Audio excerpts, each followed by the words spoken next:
Will, அம்பு, ஈட்டி, வாள் போன்ற போர்க்கருவிகள் பயன்படுத்தினார்கள் என்றும் அறியலாம். ஈயம், வெள்ளியம், துத்தநாகம் தவிர பல உலோகங்களின் பயனை அவர்கள் அறிந்திருந்தார். வாழ்க்கைக்கு வேண்டிய மட்பாண்டம், வனைதல், நூற்றல், நெய்தல் மற்றும் சாயம் ஏற்றுதலின் அவர்கள் சிறந்து விளங்கினார்கள். மன வாழ்க்கை முறையை பின்பற்றுகிறார். மேலும் திராவிட நாகரிகம் ஆரிய நாகரிகத்திற்கு முற்பட்டது என்று எல்லாம் கால்டுவெல் தகுந்த ஆராதனையோடு வெளியிட்டார். பேரு இந்த ஒரே அவர்தான், ஒரே இந்த அரை பக்கம் தான் இருக்குது, அரை பக்கம் தான் இருக்குது. இந்த வரைக்கும் அதே முடிச்சிடுறேன். சரி சரி, ரைட். இது அந்த ஹெட்டிங் மேசிங் இயற்கை எய்தல் 8 பக்கம் தான் இருக்குதுங்க. Right.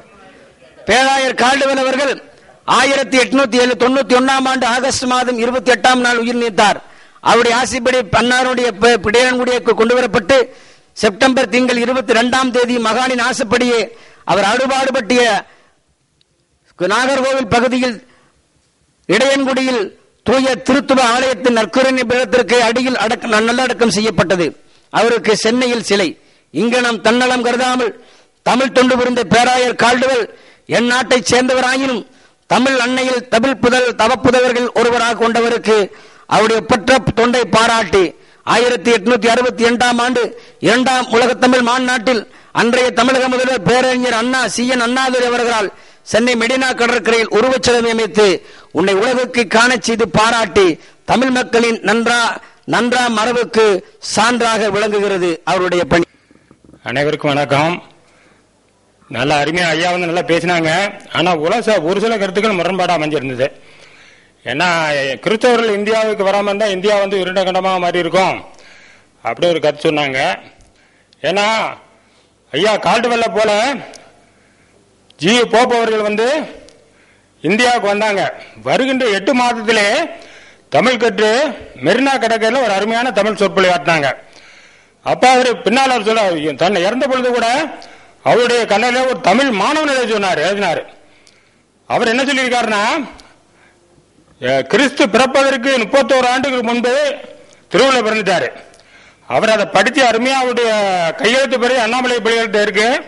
When comparing Jesus Thiruvalluvar, the latter is only other than the former. இயேசுவையும் Thiruvalluvar ஒப்பிடுங்கள்.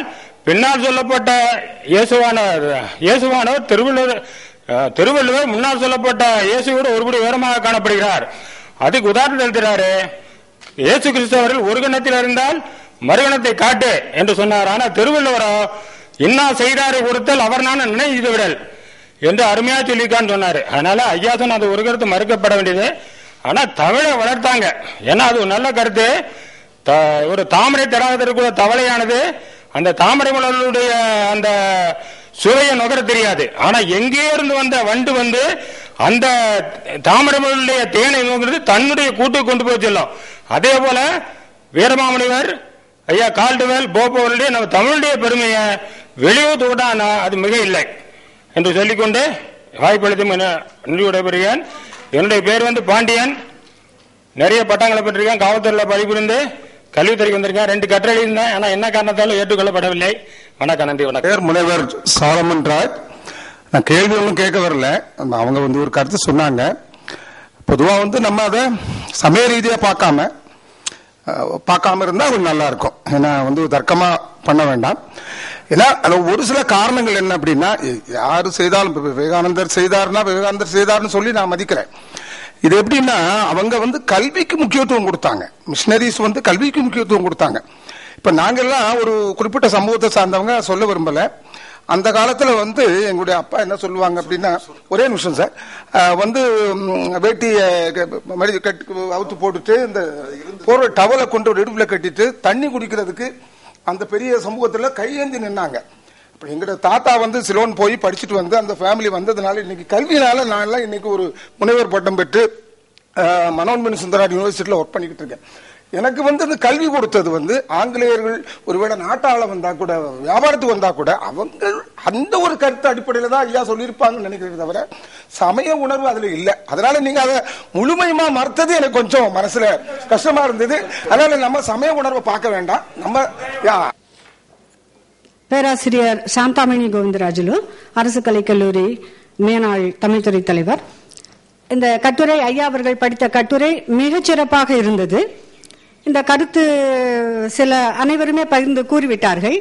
ஆய்வரங்கத்தில் எது தேவையோ மிக சுருக்கமாக தெளிவாக இருத்தல் அவசியம்.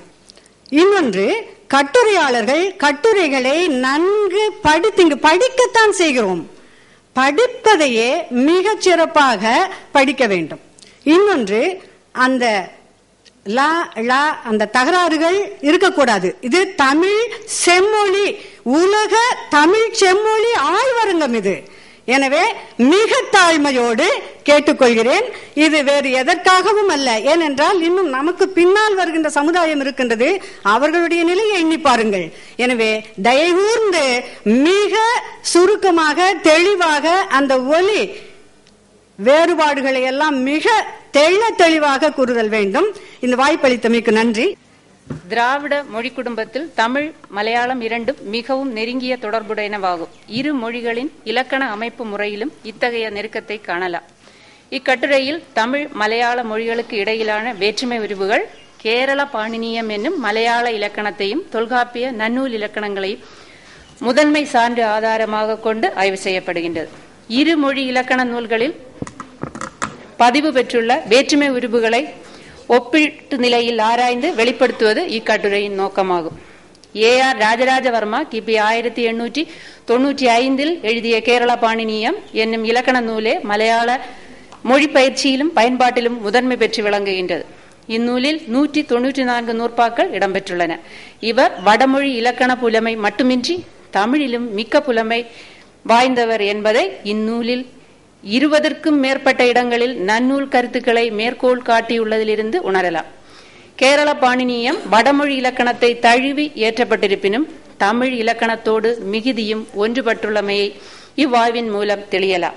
வேற்றுமை ஏனைய சொற்களோடு உள்ள தொடர்பை குறிப்பதற்கு பெயர்களோடு சேர்க்கப்படும் உரிபுகளுக்கு வேற்றுமை என்று பெயர். வேற்றுமைகள் 7 என்பதனை கேரள பாணினியம் தன்ம நிர்தேசிகா கர்த்தா, பிராகிருதிகா கர்மமே, ஓடு சம்யோஜிகா சாட்சி, சுவாமி உத்தேசிகாவுக்கு ஆல் பிரயோஜிகாம், ஹேது உடே சம்பந்திகா ஸ்வாதா, ஆதாரிகாதி கரணம் இல் கல் பிரயத்னமாவா என்று குறிப்பிடுகின்றது. தொல்காப்பியமும் வேற்றுமை தானே ஏழன மொழிவ என்கின்றது. முதல் வேற்றுமையை நிர்தேசிகா வேற்றுமை என்கிறார் கேரள பாணினி. இதற்கு என்று தனி உருபுகள் இல்லை. இது கர்த்தாவை குறிக்கும். நிர்தேசிகா என்ற பெயரால் ஏதேனும் ஒரு பெயரை நிர்தேசித்தல், அதாவது குறிப்பிட்டு சொல்லுதல் மாத்திரம் செய்யும் இடத்து இவ்வேற்றுமை வரும்.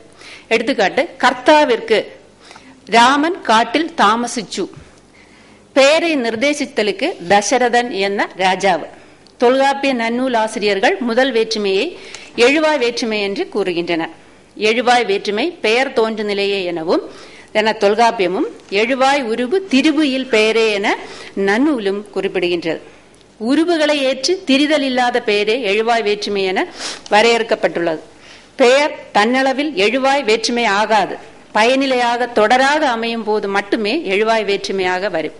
எடுத்துக்காட்டாக, கண்ணன் பந்து விளையாடினார். இதுல கண்ணன் எழுவாய் வேற்றுமை. இரண்டாம் வேற்றுமை பிரதிக் ராகியா எனப்படும். இது செயற்படு பொருளை குறிக்கும். இதன் உருபு ஏ என கேரள பாணினியம் குறிப்பிட்டுள்ளது. எடுத்துக்காட்டு, ராமன் கிருஷ்ணனே அடிச்சு. தமிழில் ஐ இரண்டாம் வேற்றுமை உருபாக செயல்படுகின்றது. இது செயற்படு பொருள் வேற்றுமை என்றே கொள்ளப்படுகின்றது என தொல்காப்பியமும், ஆக்கல், அழித்தல், அடைதல், துரத்தல், நீக்கல், ஒக்கல், உடைமை ஆகிய பொருள்கள்